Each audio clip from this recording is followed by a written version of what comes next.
Yes. Okay, starting. All right. Good morning, everyone. My name is Elizabeth Leone, and I am the chairperson of the New York City Local Early Intervention Coordinating Council. I would like to welcome you all to our web-based LEICC meeting. The New York City's local law number 103 require open meetings to be both webcast and archived. This meeting is being recorded today. I will now review the procedures for LEICC meetings. For in-person LEICC meetings, attendees should pre-register on the New York City Department of Health Early Intervention LEICC webpage. For web-based LEICC meetings, attendees will find a link on the New York City Department of Health Early Intervention LEICC webpage. Meetings are open to the public, but the audience does not address the LEICC members during the meeting. For this web-based meeting, we will not be using the chat or the Q&A features. For this web-based LEICC meeting, members of the public were asked to submit written public comment by emailing embeddedcoaching@health.nyc.gov. Public comments will be read into the record at the end of the meeting. LEICC members will raise their hands instead of raising their cards to make comments. LEICC members should keep their cameras on during the meeting. Transcription is available for this meeting. Written meeting minutes will also be made available.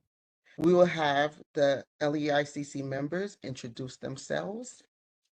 And we'll start with Lydia.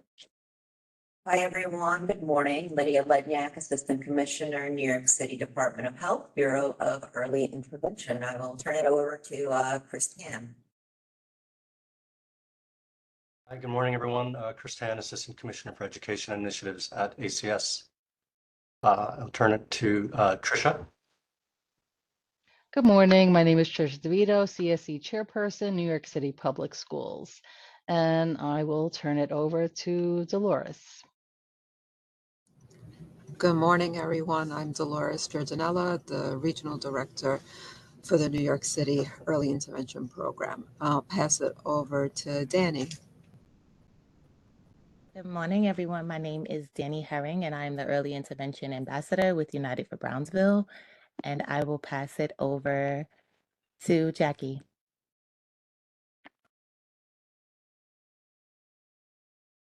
Good morning, everyone. I'm Jackie Chesson, Clinical Supervisor at Amelia's Kids. I'll pass it over to Dr. Gray. Good morning, everyone. I am Pat Gray, and I am the Academic Partner Representative for the Silberman School of Social Work. And I'll pass it over to Elizabeth Leon. Thank you, Pat. I'm Elizabeth Leone, and I am the chairperson, and I also am the associate director at Imagine Early Learning Centers. And I will pass it to who has not gone. I can go. Renee. Hi, sorry. Renee Noel. Good morning, everyone. I'm the Assistant Commissioner for the Bureau of Child Care at the Department of Health and Mental Hygiene. I'll pass it on to Jeanette. Good morning, everybody. I'm Jeanette Gong, Director of Intervention Quality Initiatives here at the Bureau of Early Intervention. I pass it over to Tessa Petigo. Good morning, everyone. My name is Tessa Pitogo. I'm the Director at Achieve Beyond, and I will pass it on to Dr. Pirasamy. Hi, good morning, everyone. I'm Sundari Periasamy. I'm a General Pediatrician and the Associate Director of Pediatrics at Harlem Hospital. I will pass it on to Tricia.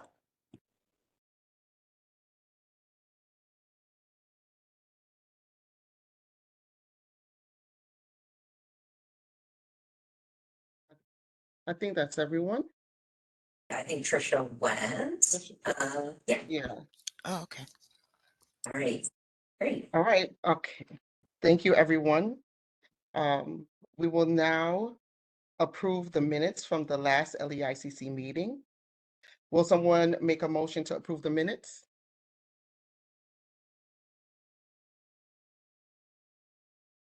Anyone? Motion. Motion to approve, please. Thank you. Can I have a second motion to approve the minutes? I second it. Second. Thank you. Now, please raise your hands to approve the minutes. You'll find the icon at the bottom.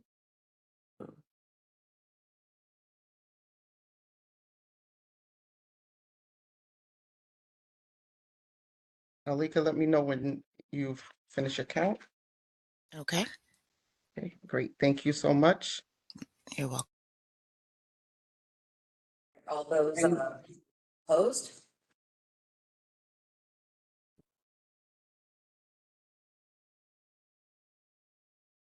Okay, abstaining? None opposed. Okay, thank you. Now we will move on to the next agenda item. We will have Lydia Ledniak, Assistant Commissioner, report on the SEICC report, the executive budget updates, and the referral portal. Hey, everyone. Welcome to the Spring Local Early Intervention Coordinating Council. I will start by giving a report of the State Early Intervention Coordinating Council for March 13th, 2025. As is our usual practice, we have sent all of the SEICC materials to the LEICC members ahead of time. I will only be providing an update on the administrative items brought up by the New York State Department of Health. If you do have a question about any of the materials from the EICC, please let me know at the end of this, and I will do my best to either answer the question myself or give you a response. So in terms of Bureau of Early Intervention administrative updates, I think that it's important that I talk about federal funding and performance at this time. So the New York State Department of Health has been clear there are no changes to federal Part C of the Individuals with Disabilities Education Act or to Medicaid as it relates to Part C of IDEA at this time. And the New York State Department of Health is preparing to submit their federal application under Part C of IDEA for the State Administration of Early Intervention to the federal government. That application is expected to be submitted on May 21st, 2025 to cover the next federal fiscal year. Okay. And the New York State federal determination of performance by OSEP, who is our federal oversight, is expected to be released in June of 2025. So, I think this is not usually something that we report on, but given everybody's interest in this matter, I thought that it was important to raise the New York State federal administrative grant that is received annually from the federal government is approximately in the amount of $28 million.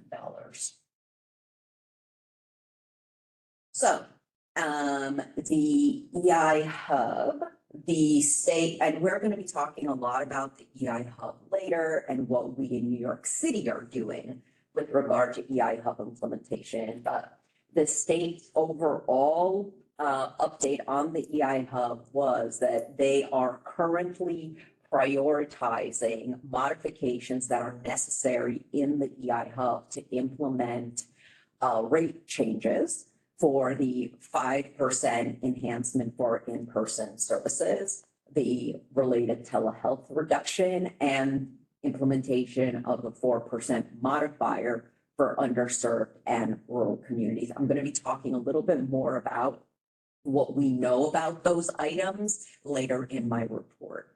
They are also focusing on improving EI Hub usability and navigation, and they're also working to address system bugs.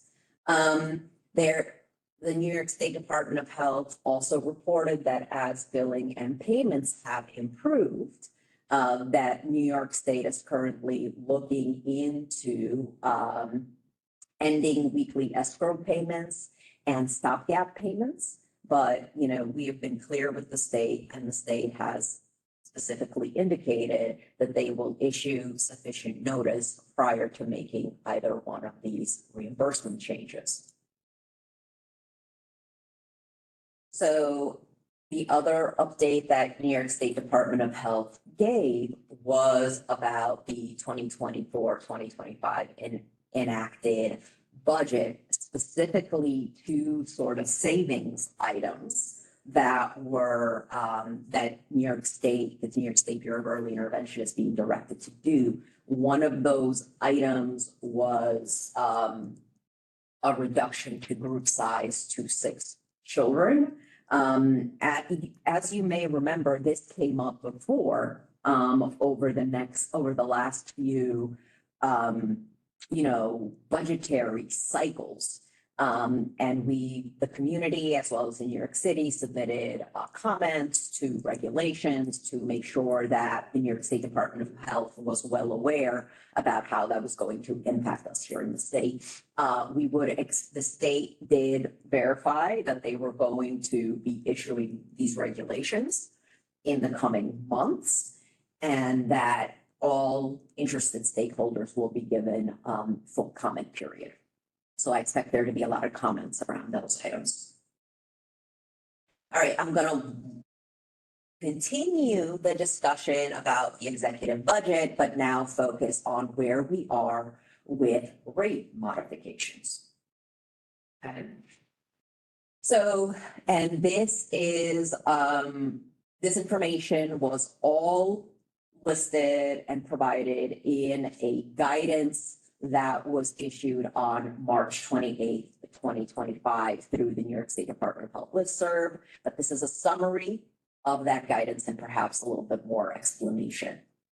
So as you all know, the 2024-2025 enacted New York State budget included a 5% increase for EI providers for the delivery of in-person services. In order to achieve the savings necessary to fund that increase, they will be decreasing the rate for EI telehealth services by 22% in New York City, Rockland County, Westchester, Nassau, Suffolk, Dutchess, and Putnam, and 10% decrease in the rest of the state. A state plan amendment was submitted to the Centers for Medicaid and Medicare, CMS, for the rate increase to be retroactive to October 1st, 2024, and for the telehealth reduction to be retroactively implemented to January 1st, 2025.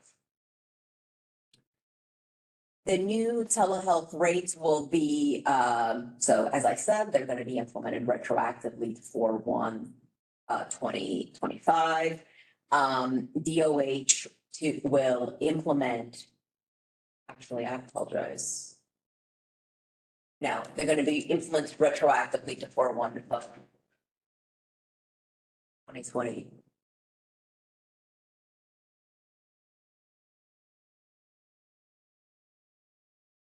Going to, I just want to check that date. So State Department of Health will implement the decrease to telehealth services retroactively to January 1st, 2025 by recovering the difference between the current rates and the telehealth rate. However, this Medicaid spa specifically for the rate increase for in-person services and the related decrease to telehealth has not yet been approved by CMS. So we are still waiting to find out all of the necessary details around really how these two rate modifications will be implemented. So currently the state is working to test and these rate modifications within the EI Hub, as well as with the Office of Health Insurance Programs. which has to make necessary modifications to New York State's Medicaid system.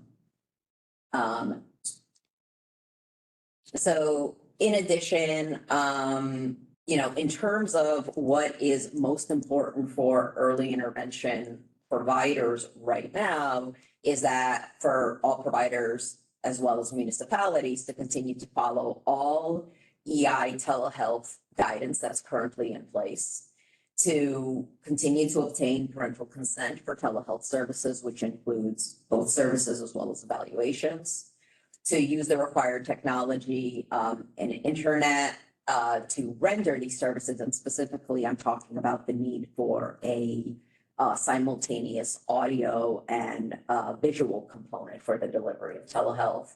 Here in New York City, we would expect that the New York City session notes and service logs appropriately reflect if services were delivered utilizing in-person or a telehealth methodology. And ultimately, the way that this will all be adjudicated is that the providers are expected to submit a modifier, which is this modifier 95, in service logging. So when they bill in the EI hub to indicate whether a service was delivered via telehealth. And based off of that, this rate differential will be implemented. So in terms of what you will see on IFSTs, there is no need for any additional service authorizations in the EI hub to distinguish between in-person or telehealth services. So if part of some service will be delivered via telehealth or in person, there's no need to create separate service authorizations to distinguish telehealth versus in-person service lines in any way. Service frequency will include both types of service delivery. The distinction will really be made at the point of service delivery, meaning at the point of care. And then it must be appropriately documented in session notes, service logs, and then as the provider bills for those services. So again, modifier 95, which is an indication in billing that something was delivered via telehealth, when does it not apply? So service coordination. Service coordination rates will not be, is not included in the new telehealth rate structure, but the method of provision of service coordination services should be indicated in SC notes. Group services obviously cannot be delivered via telehealth. The only exception to that is parent-child support.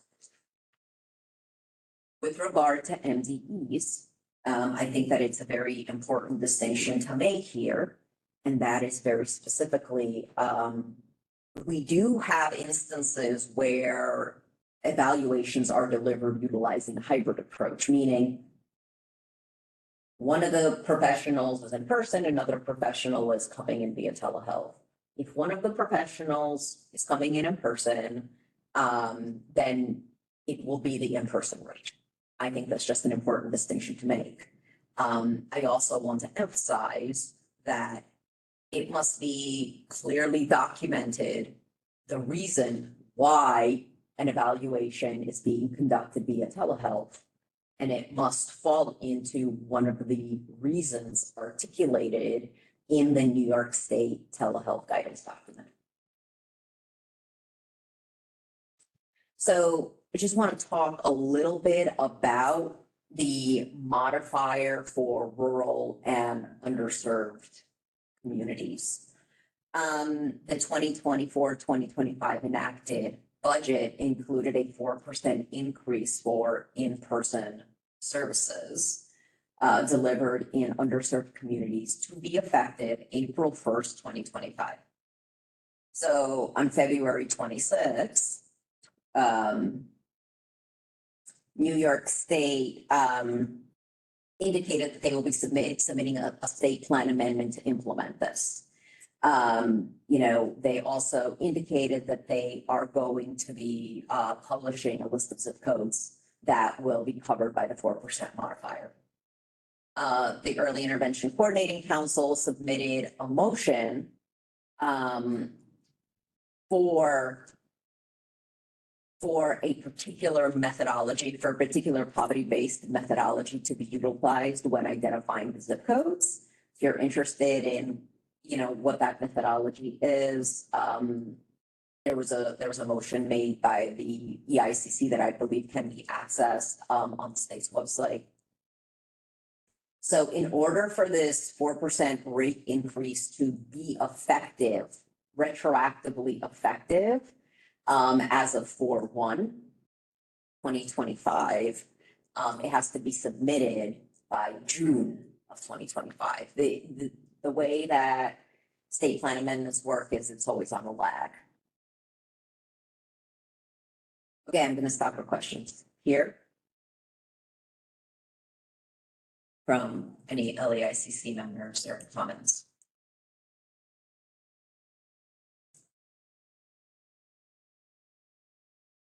Okay, I'm gonna move on then to talk about where we are with the early intervention referral portal. So we've come a long way. We have been working steadily towards the implementation of a New York City referral portal. Ideally, this referral portal would be for members of the public to make referrals to early intervention. So the goal, obviously, is for anybody to be able to utilize the referral portal to make a referral. Because right now in New York City and in early intervention in general, referral is a very manual process that involves pieces of paper. We have built certain improvements with, say, hospital-based partners, et cetera. However, overall, referral continues to be a manual process, and we have been working steadily to move away from that. So the vision is that the referral portal will capture basic child and family information to be entered to initiate a referral. The referral will be similar to the current referral form and also to the required referral and capture the required referral elements that we have in the EI Hub, which is our case management system that we utilize. With consent documented as part of that referral, we will be able to send a welcome packet electronically through the referral portal to the family. If they want. If they don't want, it will still be sent via snail mail. So the deployment date is summer of 2025. Implementation dates are always subject to change. So since the last LEICC meeting, and I want to thank all of our LEICC members and the provider community, we completed user acceptance testing of the referral portal. 12 EI providers and community members completed testing and provided feedback. So thank you for that. We also had a lot of our internal developmental monitoring and referral team also complete testing on sort of the back end of the referral portal to make sure that everything was working smoothly. And currently, based on that review, the vendor is making changes. Also, training materials are going to be in development. They're currently being drafted by our vendor, and we are going to be reviewing those training materials. So the biggest feedback that we received from our community for the referral portal is everybody universally thought that there needed to be a feature for users to be able to review the referral information and make changes to that information prior to submission to reduce errors. Everybody thought that it was extremely necessary to add a feature for users to print out a confirmation page with all of the information that was submitted to make a referral. The referral portal is translated into 10 languages, And so there was a lot of feedback on languages and ensuring that all of the necessary information, as well as sort of the guidance messages, were appropriately translated and presented in the right language. And then there was also much more nuanced feedback around Spanish and the need to modify how some of the words were translated. We also got a lot of really great feedback from our internal team. And, and these things are being implemented in order to ensure that we are then that we're able to appropriately take that information and put it into this EI hub as seamlessly as possible. And so that is the end of my report. Just wondering if there are any questions, or comments from the LEICC. Go ahead. Hi, Lydia. I'm sorry if you already answered this. Will the fax referral line, is the expectation that that will continue to be available to use once this is implemented? Or is the idea that all referrals will shift to this portal? The idea is that all referrals will shift to this portal. I think that it's a very important distinction to make that we have been advocating and working with the New York State Department of Health to have providers enter referrals directly into the EI hub. This project to create a public-facing referral portal is not at odds with that. We see it as a compliment because members of the public cannot enter referrals directly into the EI hub, right? So what we ultimately envision is that the New York State Department of Health and PCG expedite the development of provider ability to enter referrals directly into the EI hub. We don't want that. We don't want the fact that we're developing a referral portal to get in the way of that necessary EI hub work. So eventually, we do see us sunsetting fax referrals. We will never stop having a 311, right? 311 exists. Anybody will be able to call us. In addition, this will not replace the mechanism that has been established with our EHR, EI medical partners to transmit referrals to us via the EHR, right? So what we're doing is that there's lots of different ways to make referrals to EI, right? And so this will replace a portion of that work, which up until this point has been extremely manual for us. Dr. Periasamy, have your hand up?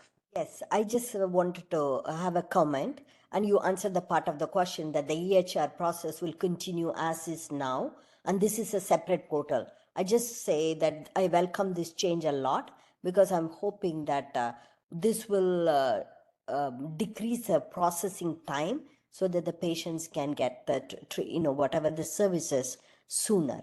Thank you. Yes. That is our hope too. But I think ultimately what we need, this is a good step, right? And we need this, but we also need for early intervention providers to be able to enter their own referrals into the EI hub. That will also significantly reduce processing time. I just want to be clear about that. That has been New York City's position since before the state launched the EI hub.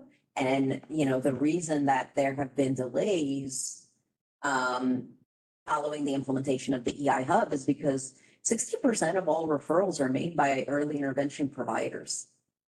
And before we had the EI hub, they were entering those referrals directly into the previous case management system. So we really need our EI providers to have the functionality that they had before. Maybe I know in the rest of the state and maybe you don't know this, but in the rest of the state, it's very different. In the rest of the state, they have a small enough volume that the municipal staff have always gotten the referrals via fax and entered them directly. In New York City, that's just not how we've been set up because of our volume, right? And so because of that, we need your continued support and advocacy to the New York State Department of Health to make sure that that they understand how different and unique and special we are here in New York City, and just how many children we serve. Okay, I'm gonna get off my soapbox. Tessa, go ahead.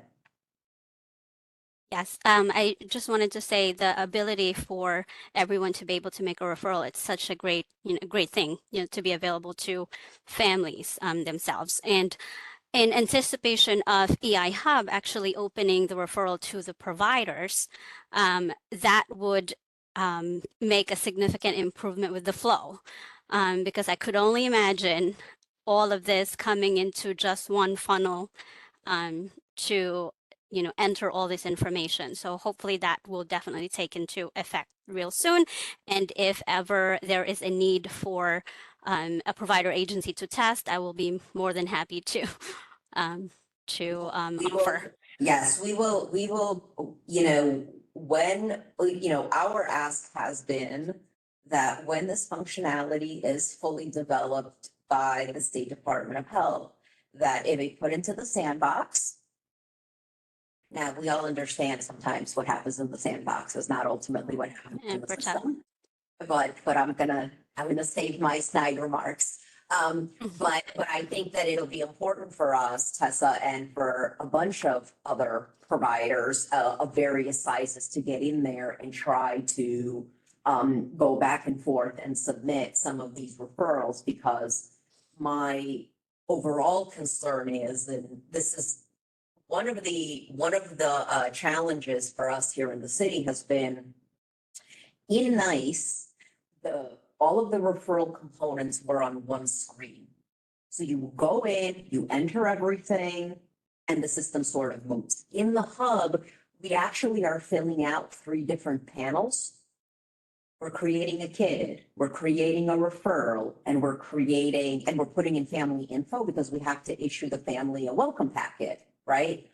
One of my concerns as we go forward with this, and just to be transparent, it took us a lot of time to train our own staff to do it correctly, because if you don't do all 3 components, the referral that child sort of gets lost in the system.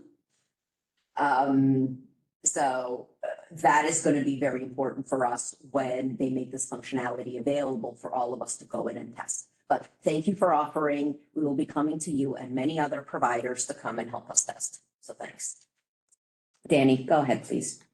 Hi, everybody. This is more of a comment. I appreciate the transparency and what that looks like, because for someone like me that works with the community and being on the forefront, we don't really know what's happening in the background. So having more clarity and understanding of even the providers being able to enter their own referrals, and that's the majority of where the referrals are coming from, and understanding what's happening with the new process, it helps give information to decrease the frustration that's happening on the community side and what families are seeing, where they just think their children are not being called, but there's a lot of work and details that are happening. So I appreciate the transparency and what that looks like, because we have to know how all the pieces work in order to move forward.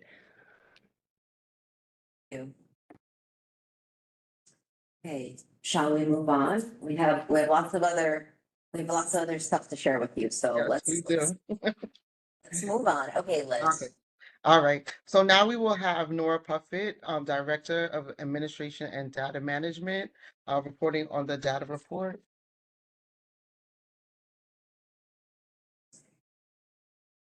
Good morning. And yeah, since we have such a packed agenda, we will look at this a little bit quickly. Going on to the next slide. So this is the same data that we usually see by borough and then by race ethnicity. So here we are looking at referrals. As always, distribution across the boroughs is extremely consistent. And you can see we've got about 3/4 of the year there. So we'll see where we end up with referrals by June. In terms of race and ethnicity, the good news is that we continue to sustain, that small increase that we've really worked on around, reaching more Black families. And we're happy to see we've maintained In terms of services, which, always look a little different from referrals, they're not a direct mirror, but again, very consistent within themselves. A slight shift from borough to borough in terms of relative to referrals, particularly around a little bit more toward Brooklyn. And in terms of race and ethnicity, again, that really reflects along with the borough distribution, but very consistent year to year. So as a reminder, this asks of a child who was referred in a year, how far did they get in the process? Not necessarily in that year, but in their entire lifetime in EI. They were referred, were they evaluated, were they found eligible, did they get services? And you can see there is a very small, but about 1% increase across racial groups this year in the terms of the percentage of referrals that receive services. So that's great. And then my mutual comments about we are not seeing enough insurance information entered. We're hoping that this is going to improve with the hub because of the fact that you get those reminders just flashing up on the screen saying, hey, you need to update your insurance information. But we continue to see that 10% of children have no insurance information recorded, which cannot possibly be the reality. So we really encourage people to continue to work on that. And I just want to comment also that we are seeing some modifications around Medicaid eligibility and re-enrollment requirements by Medicaid. As you all know, during COVID and, as part of the COVID recovery, they would just auto-enroll people. They're not really doing that anymore. So part of, we need to be very careful because Medicaid is a major funder of early intervention services. We need to ensure that families are reminded that when their Medicaid lapses, they need to re-enroll. And service coordinators do need to play an active role in giving families those reminders. Because if a family, stops being covered by Medicaid, all of those, that entire cost gets shifted onto the municipality and the state. And, the state is in a tough economic climate. And, we just need to make sure that we are maximizing reimbursement for this very, very important yet expensive program.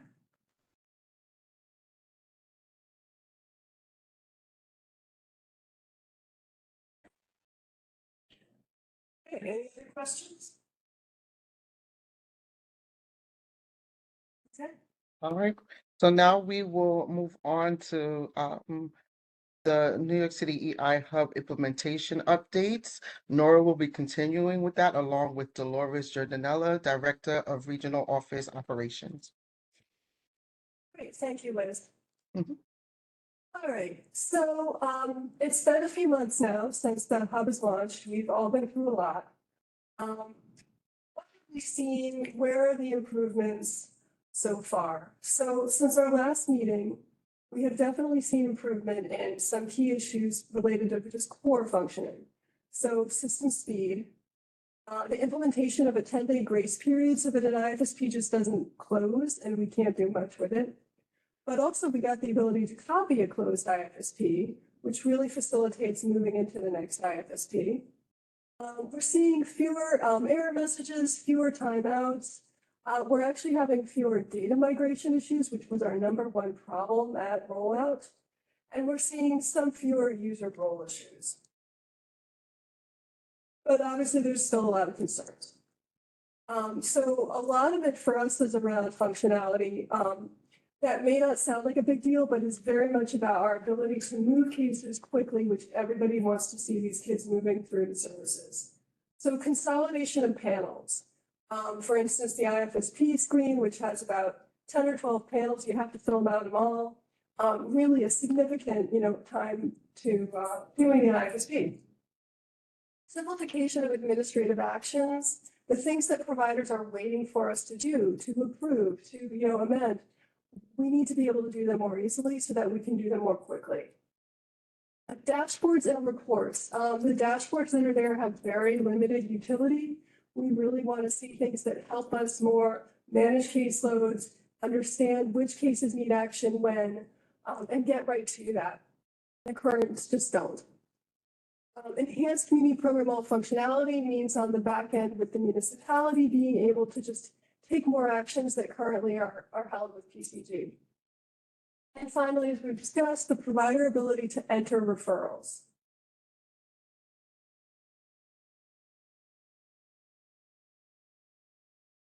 Thank you, Nora. So I'm going to talk a little bit to everyone about what the regional offices are doing to address the concerns that also remain. So we are continuing our work to improve, I was going to say, consistent practices within the regional offices and, of course, across regional offices. And we're really doing this by, holding weekly meetings, I was going to say, addressing topics that are coming up internally and, of course, from the provider community.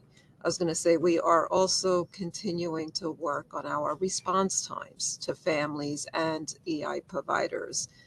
Our goal is and remains to, I was going to say, process all requests received within the 2-week time period.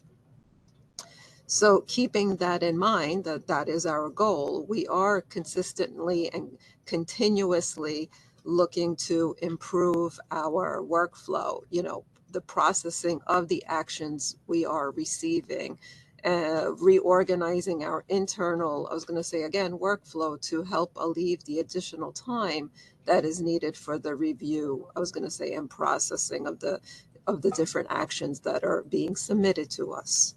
Next slide. So what is New York City doing about this ongoing concern? So we're continuing, to make outreach to SDOH and to PCG to raise issues, provide case examples, and give feedback. We have financially supported the advance payments to providers. This is the stopgap payments that were initiated. We're funding Bureau of Early Intervention overtime and temporary staff to offset the workload increase. We are, I was going to say, participating in sessions to identify and prioritize issues with stakeholders. Statewide groups such as the EICC, the EI Hub stakeholder groups, the New York State Association of County Health Officials, which is NYSHO. And we're also continuing our commitment to work with providers on individual cases to resolve challenges and to move the cases forward. So we want to thank the providers that do email us, with the case examples and screenshots of the issues and that work with us to try to help, I was going to say, move the cases forward. We've also launched the EI Systems Help Desk. And with that launch, one of their functions is to help process the data change forms that are received. We recognize that most of these cases require PCG intervention. And so then, we're facilitating those tickets to PCG. Next slide. So again, what are we doing in New York City to support this EI Hub implementation? So New York City Early Intervention Programs Policy and Procedure Manual has been revised to align with the communication issued by New York City BEI and is effective or was effective on 3/14/2025. We revised the from and to date requirement on service authorizations for the completion of evaluations, bilingual add-ons, and screenings. And again, this was a concern.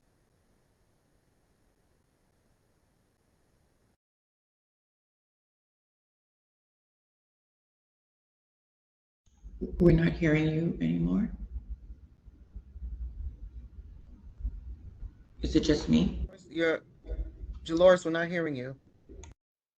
1 second, please. Okay. There we go. Oh, can you? We're I'm back sorry. on. Right, now we can We're hear you, back. Dolores. You're back, Okay. Dolores. Okay, thank you. I didn't realize that. Okay, so all right, I'm gonna restart this slide. So one of the things that New York City is doing to support the EI Hub implementation is that we revised the policy and procedure manual, which was released on April 1st. And I was gonna say, the main thing that was revised, I was gonna say with the new release is the from and to date requirement on service authorizations for the completion of evaluations, bilingual add-ons, and screenings. So I was going to say timelines were updated in the following policies and resources. So it was policy 3B, which is chapter 3, the choice and approval of evaluations screening site. Chapter 5 is policy 5B, which is the initial individualized family service plan meeting.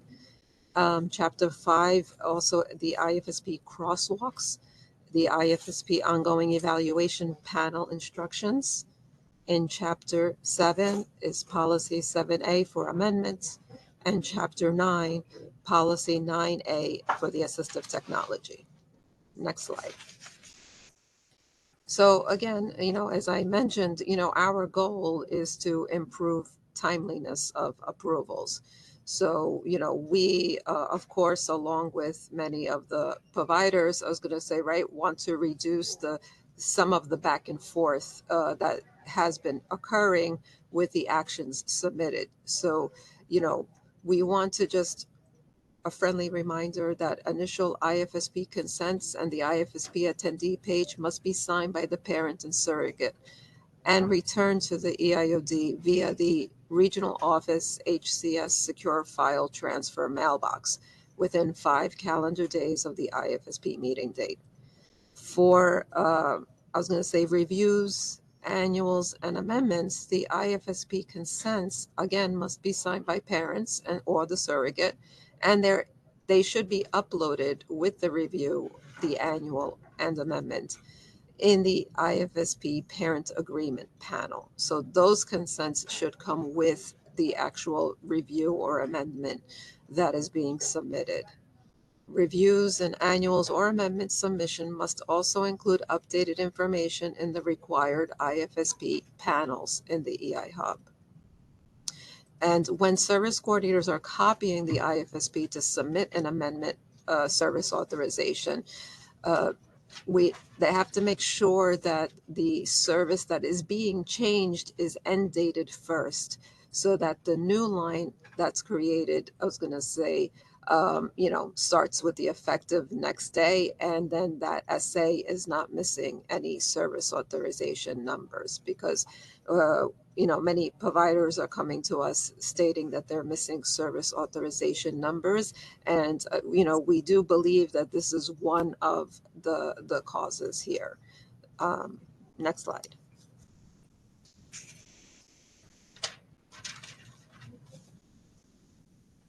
All right, so what's next? Well, one thing we've got coming up is some policy updates to address confusion around extension and transition and provide clarification regarding DEP1 extensions in the hub. We are going to be shifting, as Dolores mentioned, we opened a help desk and we realized very quickly that almost all of the issues had to be addressed by PCG. Even if there was then later a step for the municipality, PCG had to deal with something up front. And so we are going to shift to simply having all issues submitted to PCG. Folks tell us that this will also help with confusion. Sometimes they're not sure, do I submit something to PCG or to New York City? Well, now it's going to all go to PCG, and New York City will work with them on anything that they think we should be responsible for. There'll be more information released about that next week. We're going to have an update to the prescription policy to clarify the primary provider requirements, and we're going to have some additional clarifications to the amendment policy. And then continued. So we're going to continue what we're having internally, what we call just-in-time presentations with our own staff to ensure that there's consistency and common knowledge across regional office staff. We have a very large staff and 5 sites. It's very easy for folks in one area to know something that somebody else doesn't. This tries to bring everyone together. We're doing ongoing work with providers to identify workarounds for common problems. Dolores mentioned, when providers can send us screenshots and examples, it really helps us dig into, well, why is this happening? Continuing our involvement with the statewide groups and directly with SDOH and PCG to continue to identify and prioritize the problems and to test their fixes. And then ultimately, hopefully getting beyond just solving problems to actually improving. We mentioned things like consolidating panels, improving functionality, better dashboards, things that will help us actually have a faster and higher quality case processing. Any questions about that? Okay, great, thank you. Thank you, Nora. Now we will hear from Dr. Jeanette Gong, Director of Intervention Quality Initiatives. She'll be reporting on the Service Coordination Professional Development Training Institute 2025. Good morning. Today I'll be sharing some updates about the Service Coordination Professional Development Institute. To summarize, as part of the New York City Bureau of Early Intervention's focus on equity and access, BI held focus groups with Black parents, service coordinators, and their supervisors to find out why Black families referred to early intervention at a lower rate compared to the rate of referral for the city across all racial groups. One of the main recommendations across all focus groups was the need for professional development that focus on culturally responsive interactions with families, reflective practices and supervision, and the utilization of family-centered best practices. The New York City Bureau of Early Intervention partners with Hunter College Simmons School of Social Work to create the Service Coordination Professional Development Institute, or SCPDI. Dr. Patricia Gray is a CUNY faculty member overseeing the SCPDI and is a member of the New York City LEICC. We also want to acknowledge Denitra, a part of it at Hunter College, who helps to facilitate each of the SCPDI trainings, and Jackie Chanson, who is an EI provider clinical supervisor that performed 6 of the 2025 trainings and is also a member of the New York City LEICC. The SCPDI acknowledges the critical role that service coordinators play in the EIP and the lives of families accessing the program. To truly support EI providers during the transition to EI Hub and to changes in the New York City policy, procedures, and forms, the SCPDI provided specific training that focused on changes and updates on the pre-IFSP, IFSP, and post-IFSP in early 2025. For 2025, the SCPDI provided 5 new and updated trainings titled the 2025 New York City Early Intervention Policy Series. These trainings truly focused on changes to the EIP forms, policies, and procedures, developing desired outcomes and development steps in the EI Hub, and changes to surrogacy policies and forms for EI children in foster care. The 2025 NYC EIP Policy Series trainings are mandatory for SC supervisors and must be completed by the end of 2026. New York City BI will check to see which EI agencies did not participate to date and will be following up with them to remind them that these are mandatory trainings and will be part of the provider oversight audit. I'm happy to share that 1,961 people participated in the 9 SCPDI trainings in February and March. The participants included both EI providers and New York City BI staff. Provider agencies should ensure that their staff and independent contractors implement changes in the New York City EIP forms, policies, and procedures to facilitate compliance with the New York State regulations and New York City requirements. It is recommended that provider agencies share the SCPDI registration flyer with their service coordinators and their interventionists and support them in participating in these trainings. So the 5 mandatory 2025 New York City policy trainings for SC supervisors are pre-IFSP updates, IFSP updates, post-IFSP updates. These 3 trainings were provided twice already in early 2025.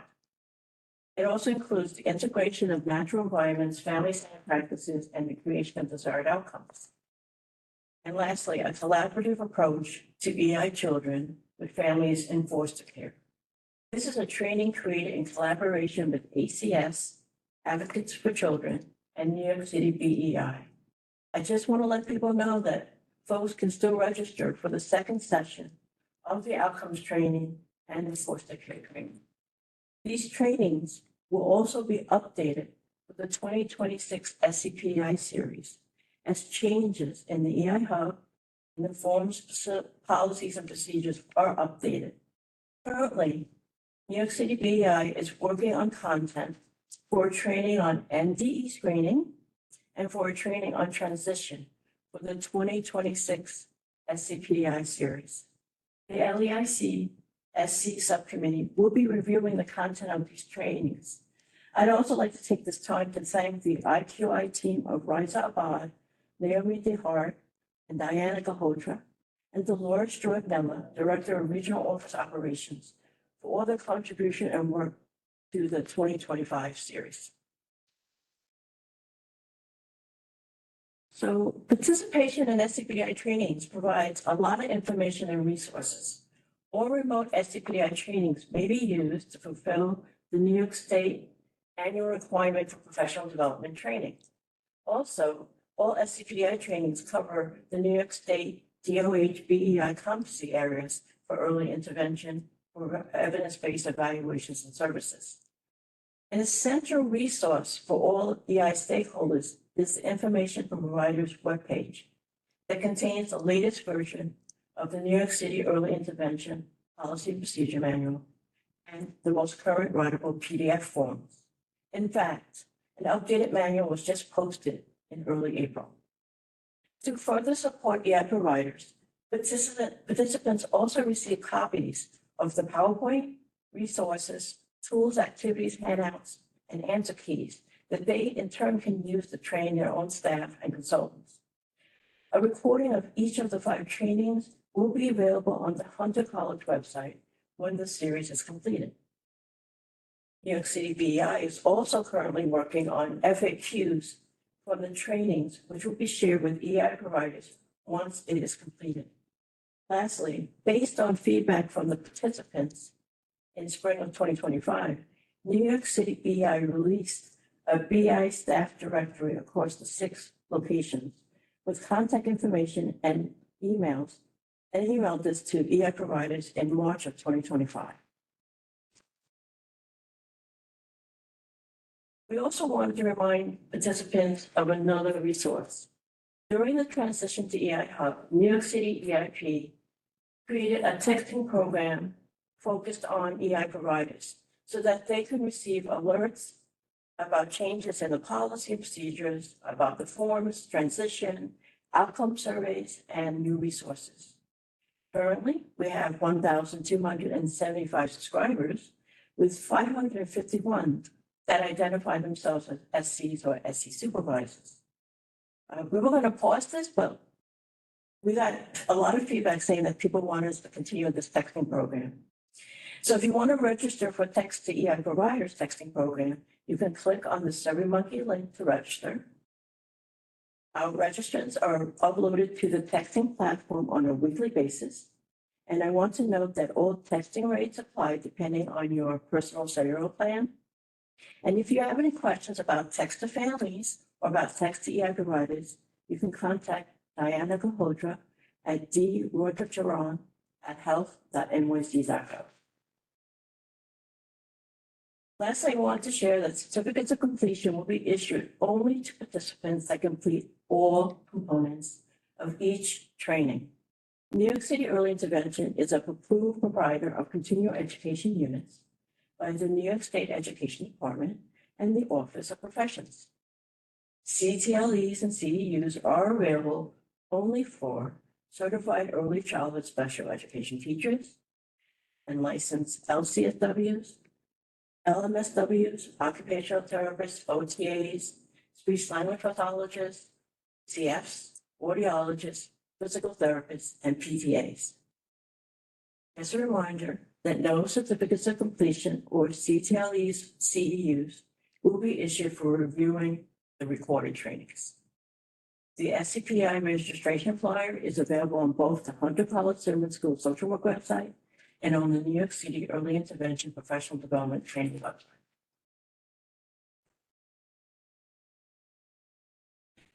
This table shows results for the 9 trainings so far for the 2025 series. The purple bar represents performance on pre-test, and the pink bars represent performance on the post-test. Generally, performance improved after participants took the training. On the average, across the 9 trainings, the mean percentage on the pre-test was 77%, and the mean percent on the post-test was 88%. This table summarizes the ratings participants gave based on the training evaluation survey. For the question, this training will be beneficial to me in the performance of my job, 88% gave a rating that was very high quality or high quality, and 8% gave neither high or low quality. For the question, the method of content delivery was appropriate for this training, 92% rated very high quality or high quality, and 6% rated neither high nor low quality. For the question, I found the activities engaging, 85% rated very high or high quality, and 11% rated neither high or low quality. The instructor was knowledgeable and effective. 94% rated instructors as very high or high quality, and 4% neither high nor low quality. The training met the objectives. 91% rated very high or high quality, and 7% rated neither high or low. And the overall rating of the training, 85% rated very high or high quality, and 14% rated neither high nor low quality. So here is some contact information. If you have questions about perhaps registration for the next 4 trainings or about the certificates of completion, you can email SCPDI at hunter.cuny@edu. And then if you have a question about or want to see and review the registration flyer, you can look at the Hunter College Zimmerman School of Social Work Continuing Education webpage, or you can go to the New York City Early Intervention Program Professional Development and Training webpage. On our webpage on New York City Early Intervention, we also have information about the trainings that's available on our LMS, in addition to the SCPDI, and about structured technical assistance training. Are there any questions from the council? Any comments?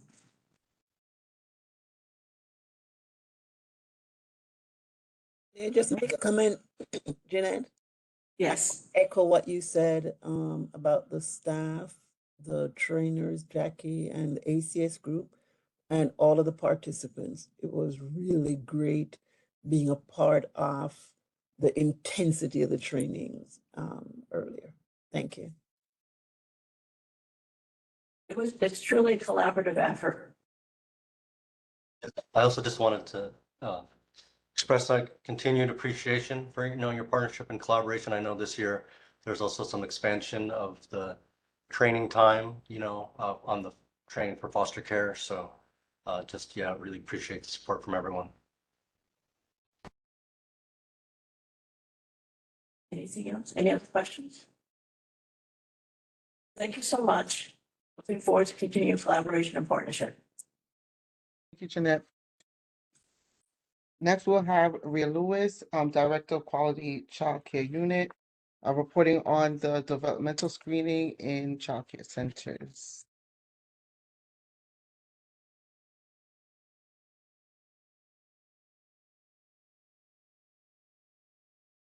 Rhea, you are. Rhea?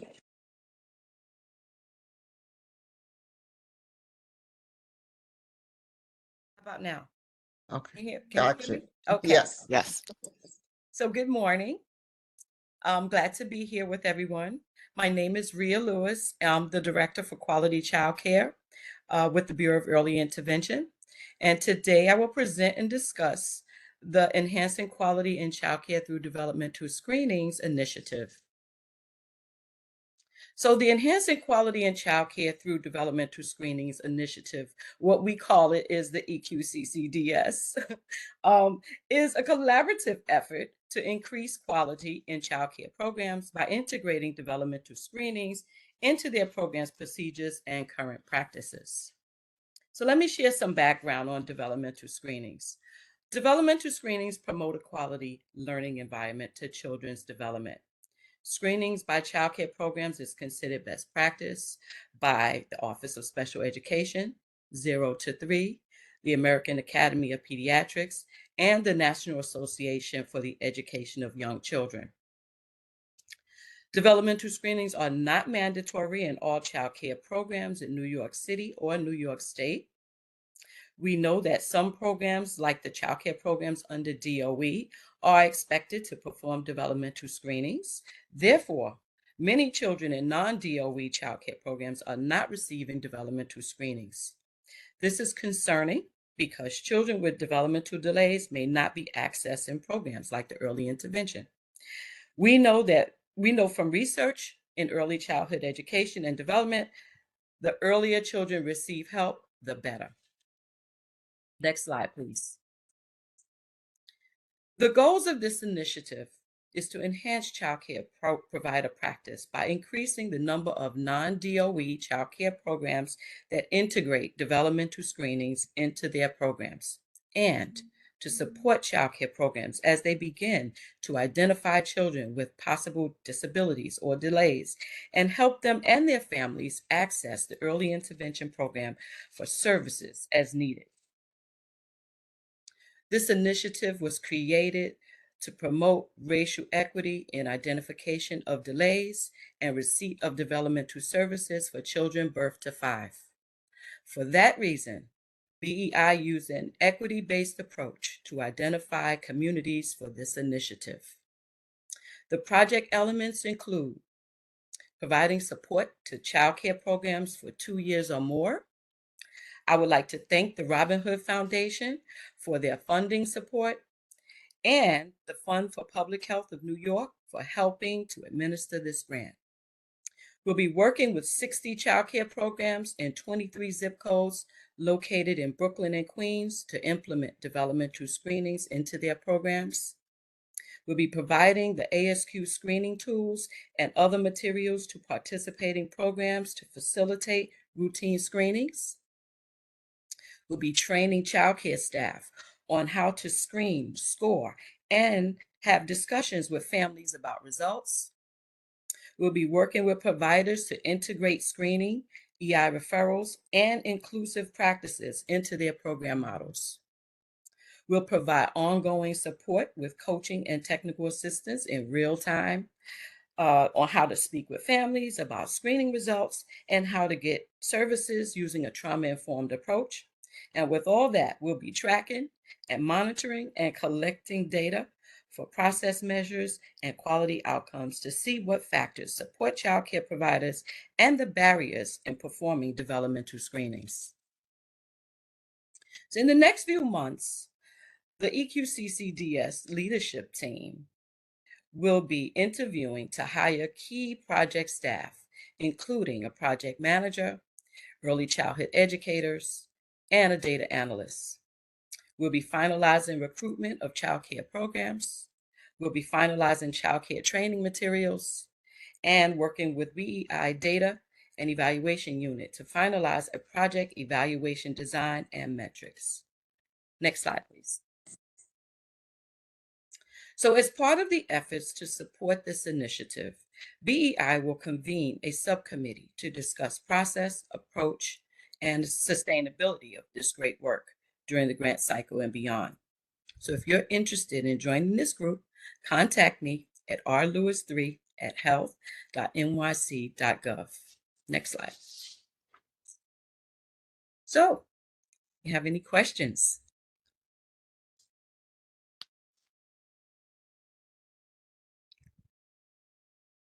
I am so excited. This is Lydia. I'm so excited about this project.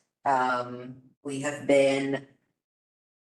been talking about it for a very long time. I just want to thank Renee, Noel, and the BCC Bureau of Child Care team for your support as we put our proposal together to the Robin Hood Foundation to get this funding. We are, we are not the experts in childcare, though Ria is an expert in childcare, but we, the Bureau, are experts in providing early intervention, right? So this is a really important partnership for us. And we are hoping that we're able to demonstrate and build some sustainable models with childcare partners across the city.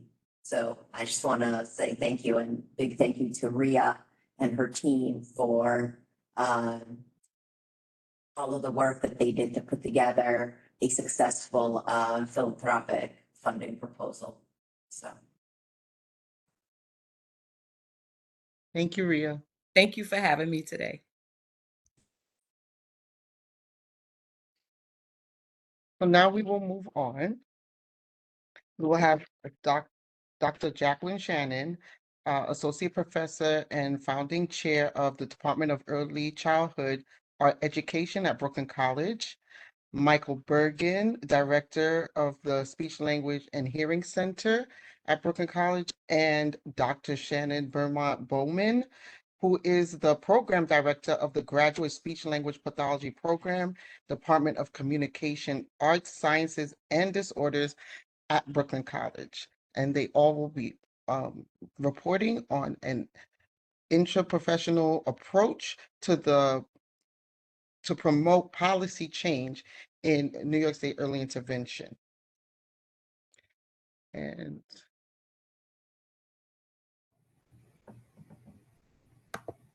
I believe that are they they're, all here?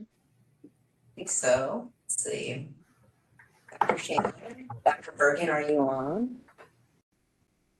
Yes, I'm here.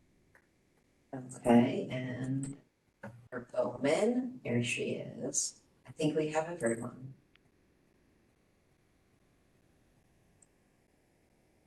So, good morning, everyone. Thank you.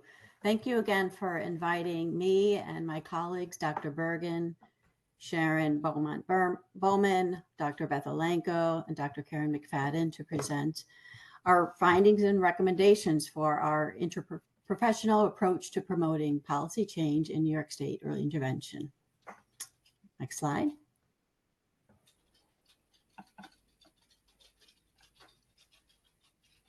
Great. And just again to thank our funders, both the New York City Early Childhood Research Network and the Heising-Simons Foundation, and in particular, a shout out to Donna Anderson, Lindsay Bravo, and Erica Yardy from PDI, who helped really work closely with us, as well as BEI on this work. Next slide. So our project goal, again, was to closely examine and research the New York State Institute of Higher Ed's requirements and regulations with NYSED's Office of Education and their Office of the Professions to enhance the quality of educational preparation of current and future pre-service early interventionists across 4 key disciplines that are authorized to provide EI in New York. So early childhood special ed, occupational therapy, physical therapy, and speech and language pathology. Also to address New York State's shortage of early interventionists, including professionals from culturally and linguistically diverse backgrounds, and to build the EI workforce capacity across all these 4 key disciplines. Next. And just to quickly, again, our research procedures we're an interdisciplinary team. We met weekly. We analyzed closely the professional standards, the New York State EDS regulations, as well as evidence-based EI research and related documents. So within early childhood, we looked at NAEYC and DC standards, as well as the NYSED Higher Ed Office of Teaching Initiatives. So including the regulations and requirements specific to each of our disciplines, we also looked at types and pathways to certification, such as extensions and annotations. Next slide. And again, within the 3 allied health professions, they too looked at the their national certification standards, as well as the professional licensure requirements within their professions, and also any extensions such as the bilingual extension. And while we were doing this work, we ended up wanting to have a better understanding what's happening at a national level. So we ended up conducting a survey of early intervention service providers and higher ed professionals to examine what's going on there. And actually, that's an article that is under review, a manuscript under review. Next. And again, so the focus, as we were looking closely at the regulations and requirements at the state, we were examining the 5 competency areas of EI, seeing if those what's in there or what's missing, as well as looking closely at the whether fieldwork experiences with birth to 3, what's happening with that. Next.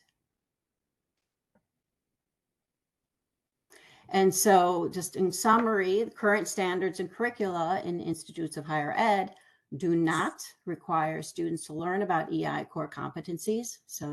And they do not require students to engage in clinical experiences with infants, toddlers, and their families with or without disabilities. So that just becomes, in the end, program interest or faculty interest, which we all have. Next slide. Also, while the DEC and NAEYC standards, they do align with all 5 of the 5 competency areas in EI, and they also require birth to 3 clinical experiences. However, when you look again closely at the NICED's early childhood students with disabilities, which is birth to 2nd, that is not consistent. So there's maybe some competency areas that are added that are part of it, but the emphasis really is from pre-K to 2nd grade.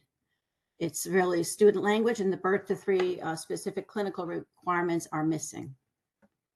And just to note too, recently, a couple of years ago, there's now this students with disabilities that's all ages, pre-K to 12.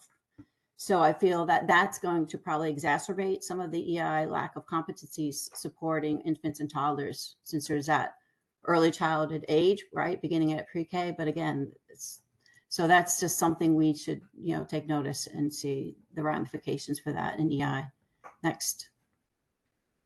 And then within our allied health professions, there are 2 within their association standards. They do include some of the 5 EI competencies, but again, that's really across the lifespan.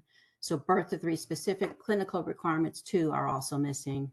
And then at the NICED level, when we look at their regulations, the 5 EI competencies are missing, and birth to 3 specific clinical requirements are also missing.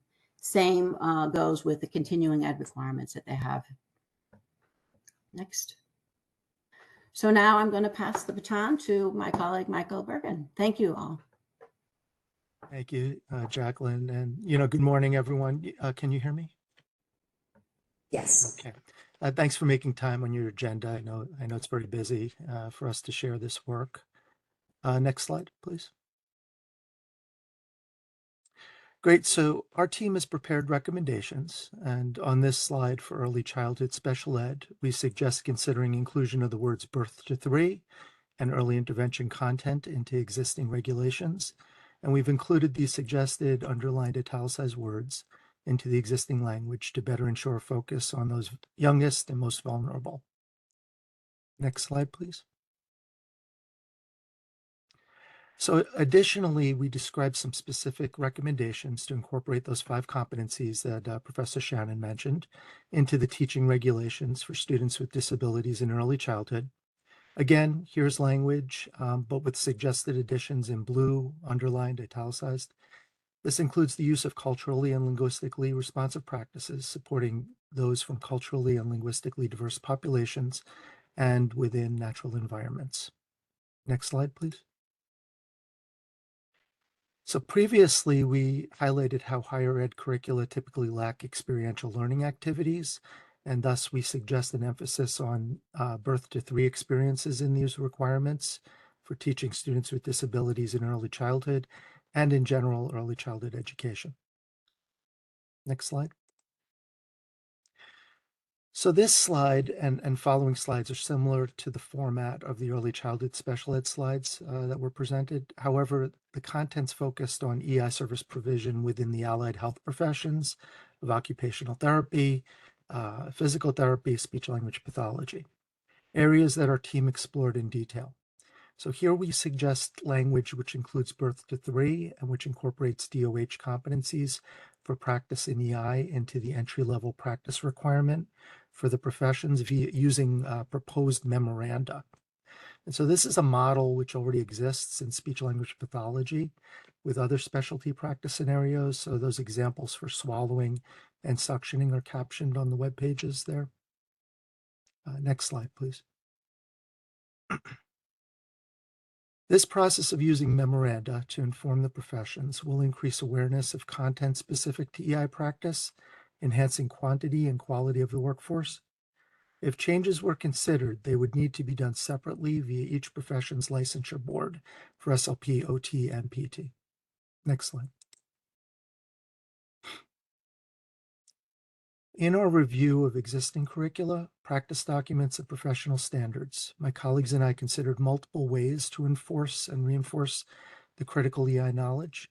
So here we describe yet another possible direction to take by including birth to 3 language directly into the continuing ed requirements that are described in each of the allied health disciplines licensure regs. Next slide.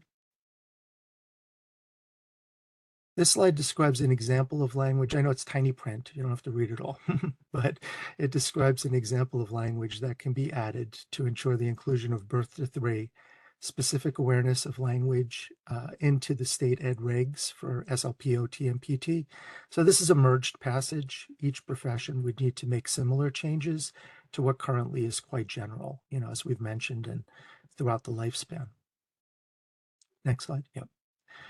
And while some recommendations are necessarily specific to the professions due to the nature of licensure differences, there are a number of recommendations that our team has identified to be interdisciplinary. They cut across all of these professions.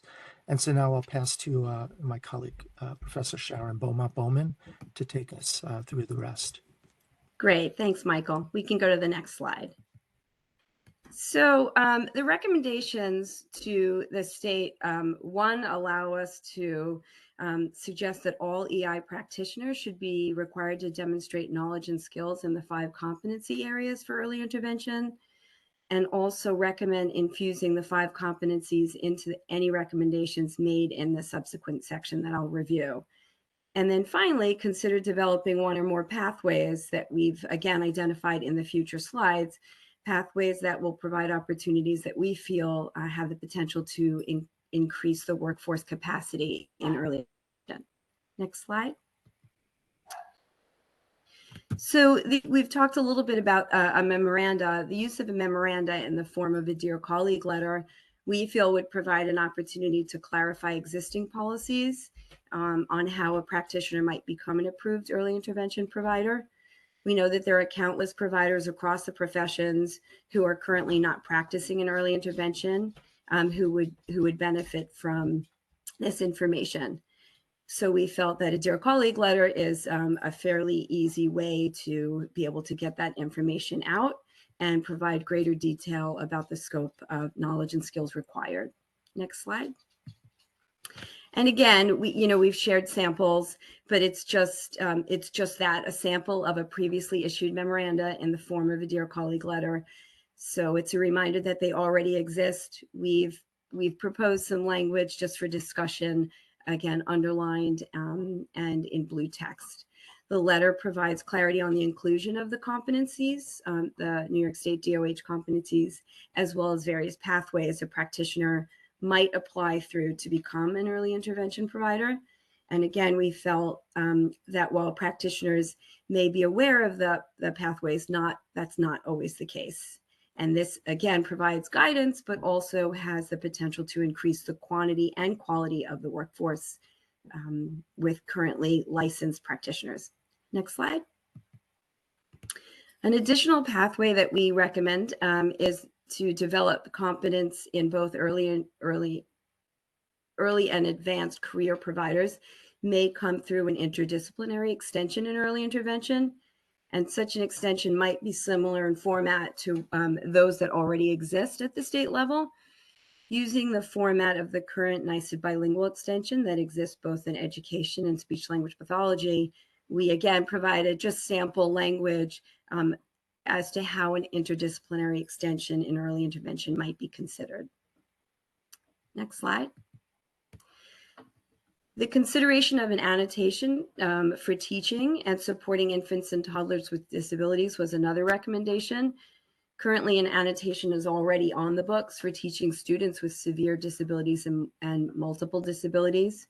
So again, that current annotation is already on the books, and we felt that it provided the framework for the potential of an early intervention focused annotation. Next slide, please. Individual evaluation pathways can certainly allow professionals across the disciplines to access and learn about competency-related information necessary to become a competent provider. We felt it was important to look at alternative options, and those include, of course, credit-bearing courses and or programs in early intervention and or early childhood special education, as well as standalone micro-credentialing courses, designated continuing education units, and continuing education teacher and leader units, in addition to the modules that exist and establish birth to 3 specific trainings through the New York State DOH and the counties. So lots of potential opportunities. Next slide, please. We felt that it was important to look across various recommendations with the hope of tapping into currently licensed and certified professionals, with an attempt not to only improve the quality of the workforce, but also the quantity. Next slide. So this is, and I know there's a lot of text and it's really small on one slide, but we thought it was important to take all of the recommendations we've looked at and put them together, because collectively there are lots of opportunities across the disciplines. We felt that the value of each single recommendation crosses the disciplines and therefore has the potential to really have a much greater impact on the workforce. So for us, these are exciting possibilities because there are so many options, many of which that can be expanded upon, including, adding additional disciplines leading to a more robust workforce, which is certainly the goal. Next slide. Naturally, in the work that we've done, we'd like to share some potential next steps with you. So our hope is to continue to assess and prioritize each of the proposed amendments. They're not necessarily mutually exclusive, and they certainly can be pursued simultaneously, with long-term and short-term planning involving stakeholders and partners. We'd also like to think about examining the NYSED regulations and requirements in general early childhood education to support inclusive practice, that's birth to 2nd grade, so that ensure that the requirements are similar to working with infants and toddlers. There's a consideration to think about expanding the examination of the NYSED regulations and requirements to include other qualified New York State early intervention disciplines. Examples, certainly important examples, include social work and audiology. And then consider how the new, as Jacqueline mentioned, the new NYSED all grade pre-K to 12 certification will impact early intervention and competence of early intervention providers. Next slide. These next 2 slides are just really a summary of where we've been able to present our work thus far. I think I speak for my colleagues in that we feel really supported and really fortunate and certainly passionate about the work, in hoping that some of these recommendations continue to cause a buzz and move to the next level. But certainly these are some more local presentations. Next slide. And certainly beyond just local and the state, we're doing some outreach nationally and internationally, because we really feel that this conversation needs to be carried on to think about where these recommendations might go next. Next slide. And again, this is just a summary of our team. We're grateful to the support. We're grateful to all of you for your time today. As Michael already mentioned, we know you're busy, so we certainly appreciate your time. And if there are any questions, next slide, we're happy to take those now. Thank you. I want to thank you for doing this project. You know, we in New York City obviously feel very strongly that there needs to be structural changes within licensure and certification requirements to have early intervention be a career path that people can undertake right away. Because the way that it's set up, early intervention is sort of, in some cases, something that people do later. Right? And so, a lot of this idea of changing licensure, certification, and fieldwork requirements is very important toward building a sustainable and strong and healthy workforce. So I just want to share that, the workforce capacity task force on the Early Intervention Coordinating Council, which I co-chair, the State Department of Health is finalizing a letter to then begin the conversation with the New York State Education Department around these findings and around some of these recommendations. So, I am hopeful that, those conversations lead to a meaningful exploration about how birth to 3 and early intervention can be more explicitly articulated in these various requirements. So I really do thank you for your work, and I really appreciate the fact that you have been amenable to coming and presenting in many fora to make sure that the entire early childhood community is aware of the shortcoming and certainly aware of some of the great recommendations that you're making, some of which I think are very practical and can be implemented in the near term, while others obviously would be something that is more of a long-term goal. So I just want to say thank you. Jackie, please go ahead. You have your hand up. I want to say the research that you're doing has been so interesting. I know from Amelia's kids, my agency, we've participated in some of the components that you're doing with Brooklyn College. I just wanted to quickly comment on one of the last slides where you mentioned including other disciplines, which I think is so important. Thank you so much for mentioning social work. If I reflect on many of the competencies in social work for both the bachelor's and the master's program, interdisciplinary work is kind of really essential in the study. So early intervention, specifically early childhood, there are courses that can be taken, but interdisciplinary work and work with families are both embedded into the competencies of the social work programs. So that may be something to take a look at as you're examining the different disciplines of practice. And please include social work there too, because many social workers are working in early intervention right now. And we do support social work clinical practice for those social workers working in early intervention. So reviewing some of those may be helpful in your research. Thank you.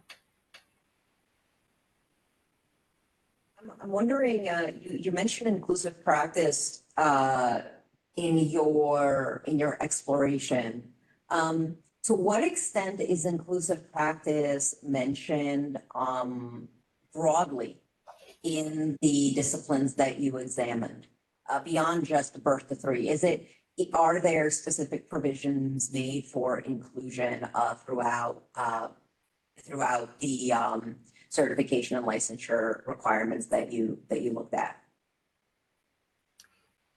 So I can speak to the allied health professions. There aren't required competencies in terms of interprofessional practice. There's certainly a push, and I think at programmatic levels, our students are doing both in classroom and then experiential learning across disciplines. I think there's a push, but there isn't a requirement for a number of hours, at least at this point, at least in speech language pathology. And I would guess that my OT and PT colleagues are somewhat similar. Yeah, in education, there is now a required course on special ed that everyone is required to take.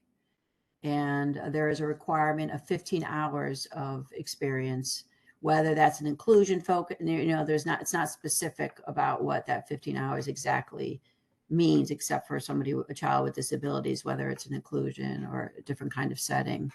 And again, it doesn't specify the birth to 3, but more generally, yes, there's more of a recognition of the need for generalists to know something about special ed. So. Thank you.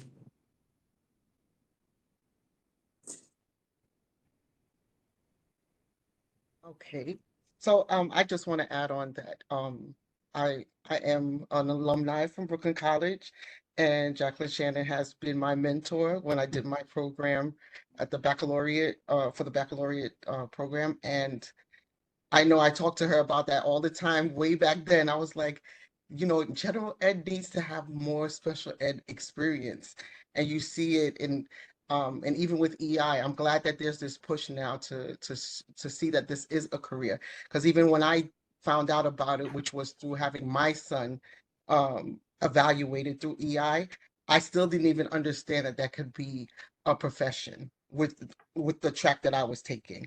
So I'm so happy that this is going on, and I know it's going to be beneficial to a lot of people who really want to work with our youngest groups, because the infants and toddlers, I think sometimes even when I take webinars or go to conferences, they really hone in on like the 3 and 4-year-olds and not as much for the infants and toddlers. So I'm a champion for infants and toddlers. I am.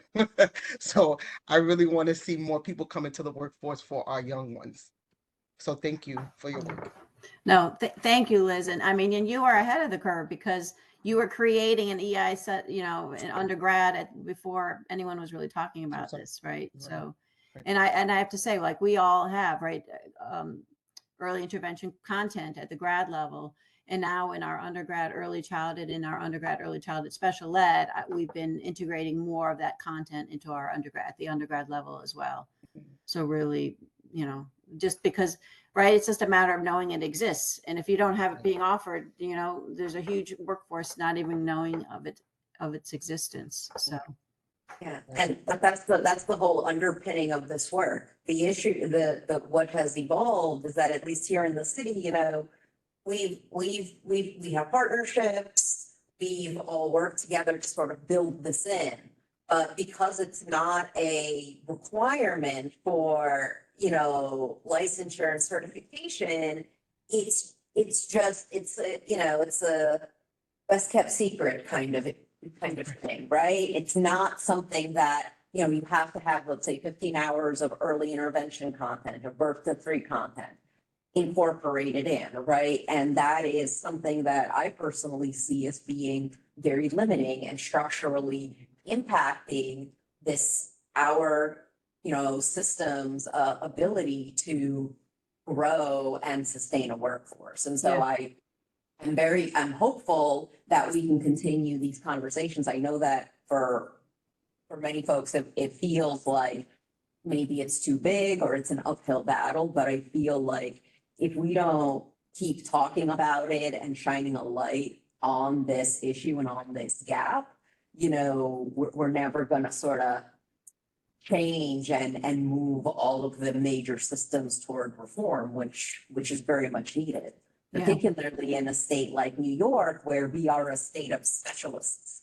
Yes. We don't really do, so I think that that adds an additional wrinkle, as you all sort of brought out in your research, because it's not, as you said, you have to go to each discipline, you have to look at each one separately, you have to build it in, not only in one place, but in all of them separately. And I do believe that in and of itself creates a challenge. right? Because, doing it across the board is very hard.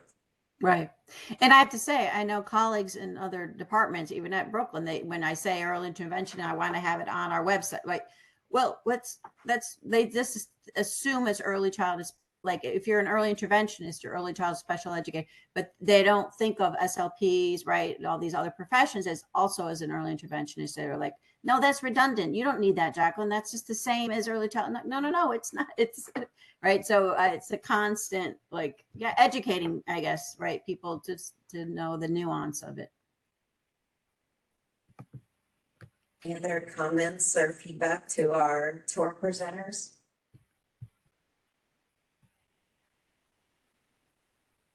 Okay. Thank you again. Thank you. Thank you all so much. It was terrific. We appreciate your time. Next on the agenda is our LEICC committee reports. And are there any reports? There are no reports. No. Thank you. We will now have public comment. Were there any public comments submitted? No public comment submitted. Okay. Okay. So our meeting is adjourned. And thank you so much for everyone who reported today. And we ask you to enjoy this new springtime. Hopefully no one's sneezing too much. And thank you. We'll see you again in October. Thank you. Have a Thank great day, you. everyone. Thank you. Bye-bye.